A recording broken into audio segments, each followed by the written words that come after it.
getting very real very quickly. China issued this brazen warning overnight. No matter if they have 5 eyes or 10 eyes, if they dare harm China's sovereignty, security and development interests, beware of their eyes being poked out and blinded. It's targeted at the Five Eyes alliance, made up of Australia, the United Kingdom, the United States, Canada and New Zealand. Point. Australia is part of the nuclear-free South Pacific. And I think that this is actually a great value to the people in Australia. Now, armed with nuclear submarine to be produced locally in Australia, unfortunately, Australia and the Australians will lose that privileged status. Meaning, armed with nuclear submarine, Australia itself will be a target for possible nuclear attacks in the future. Can I just stop you there? Can I just stop you there, Victor? Australia will be a target for nuclear attack from whom?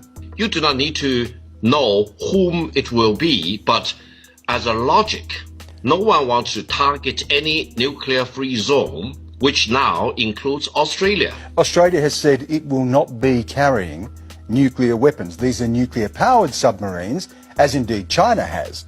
But we're not talking about nuclear weapons. So how is it a target?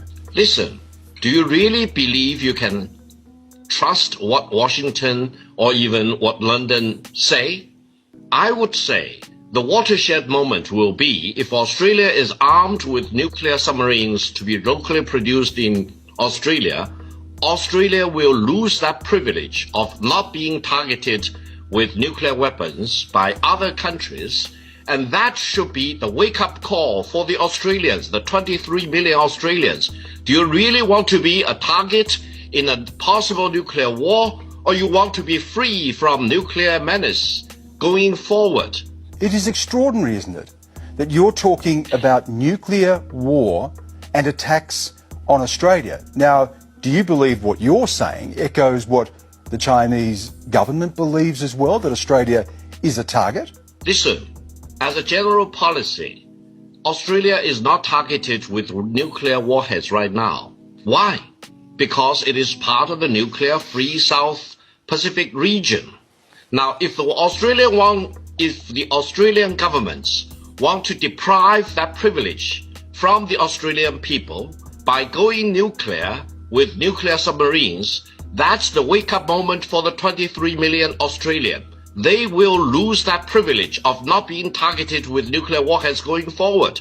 As simple as that. Anything you do will have a consequence. This is the most profound consequence. And Australia and the United States and United Kingdom are being accused of violating the Nuclear Non-Proliferation Treaty, which is a gross violation of international law, and it will again have consequences.